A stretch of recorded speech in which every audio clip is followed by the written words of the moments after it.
সপ্তম তারাবিতে কোরআনের পঠিতব্য অংশ হলো 17 নম্বর পারা। এই পাড়ায় রয়েছে সূরা আম্বিয়া ও সূরা হজ। ঘটনাবলী। সূরাতুল আম্বিয়া অর্থ নবীগণের সূরা। এই সূরায় 18 জন নবীর আলোচনা এসেছে। তাদের প্রতি আল্লাহর অনুগ্রহ এবং তাদের দাওয়াতের পথ ও পদ্ধতি উঠে এসেছে এই সূরায়। শুরুতে আলোচিত হয়েছে ইব্রাহিম আলাইহিস সালামের দাওয়াতের অভূতপূর্ব কৌশলের বর্ণনা। বিচক্ষণতার সাথে অভিনব পন্থায় তাওহীদের দাওয়াত দেওয়া ছিল ইব্রাহিম আলাইহিস সালামের অন্যান্য বৈশিষ্ট্য। নিজের পিতা ও স্বজাতিকে শিরক ছেড়ে একত্ববাদের পথে আহ্বান করলে তারা বাপদাদার ধর্মের অজুহাত দেয়। ইব্রাহিম আলাইহিসসালাম বলেন, বাপদাদা ভুল করলেও কি তাদের অনুসরণ করতে হবে? শত চেষ্টার পরও তাদের চোখ থেকে ভ্রান্তির পর্দা না সরলে ইব্রাহিম আলাইহিসসালাম এক কৌশলের আশ্রয় নেন। একদিন তাদের উপাসনালয়ের সবগুলো প্রতিমা ভেঙে শুধু বড় প্রতিমাকে অক্ষত রাখেন। লোকেরা ইব্রাহিমকে প্রতিমা ভাঙার অপরাধে অভিযুক্ত করে। ইব্রাহিম আলাইহিসসালাম বলেন, তোমাদের বড় প্রতিমাকেই জিজ্ঞেস করো যে কে তাদের ভেঙেছে। তখন তারা বলে, প্রতিমা কি কথা বলতে পারে? ইব্রাহিম আলাইহিসসালাম বলেন, তোমরা কি এমন প্রভুর উপাসনা করো যে তোমাদের উপকার কিংবা ক্ষতি কোনোটাই করতে পারে না? ইব্রাহিম আলাইহিসসালামের যুক্তির কাছে তারা হেরে যায় এবং ক্ষিপ্ত হয়ে তারা ইব্রাহিম আলাইহিসসালামকে অগ্নিকুণ্ডে নিক্ষেপ করে। মহান আল্লাহ আগুনকে ইব্রাহিমের জন্য শীতল ও শান্তিময় হওয়ার নির্দেশ দেয়। আগুন আল্লাহর নির্দেশ পালন করে আর লোকদের হত্যা প্রচেষ্টা ব্যর্থ হয়। এরপর মহান আল্লাহ ইব্রাহিম আলাইহিসসালাম ও লূত আলাইহিসসালামকে পাপিষ্ঠদের হাত থেকে রক্ষা করে বরকতময় ভূমিতে ফিলিস্তিন নিয়ে যান। নূহ আলাইহিসসালাম এবং তার অনুসারীদেরকেও তিনি রক্ষা করেন। দাউদ আলাইহিসসালাম একাধারে ছিলেন শাসক ও আল্লাহর নবী। সুলাইমান আলাইহিসসালাম ছিলেন দাউদ আলাইহিসসালামের ছেলে। তিনিও ছিলেন শাসক ও নবী। তাদের সময়ের একটি ঘটনা কোরআনে বর্ণিত হয়েছে। একজনের মেষপাল অপরজনের ক্ষেতের ফসল নষ্ট করে। ফসলের মালিক বিচার নিয়ে আসে দাউদ আলাইহিসসালামের কাছে। ফসল নষ্টের এই মামলার দাউদ আলাইহিসসালাম যথাযথ রায় দেওয়ার পর সুলাইমান আলাইহিসসালামের চমৎকার অপসরফার উপায় বাতলে দেন।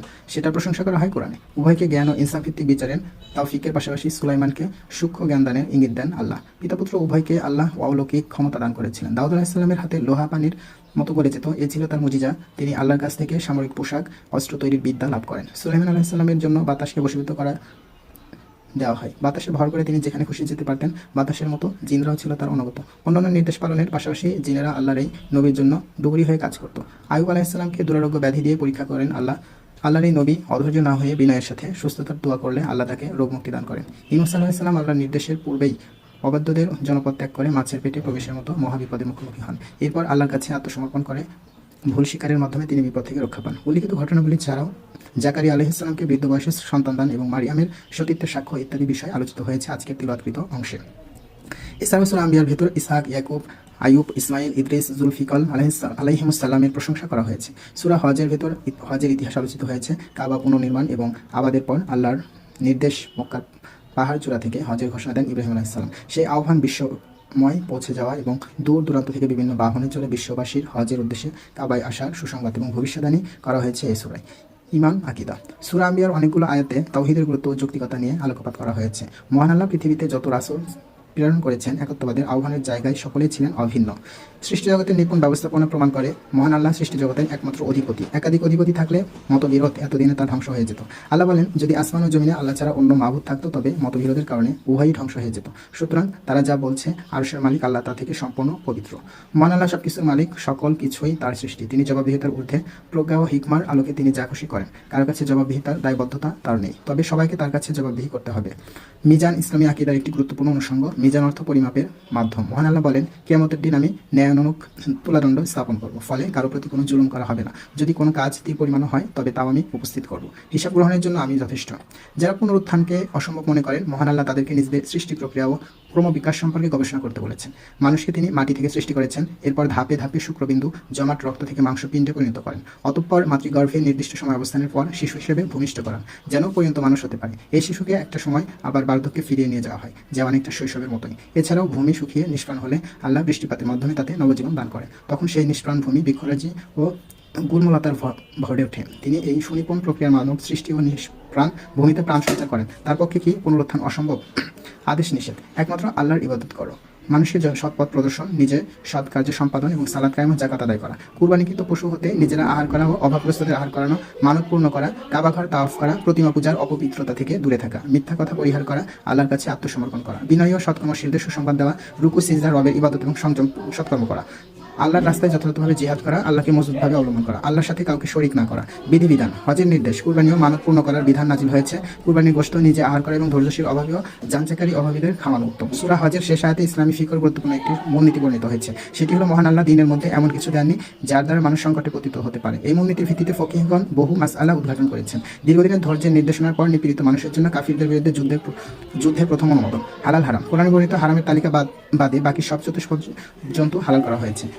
কিয়ামত কতটা আছে?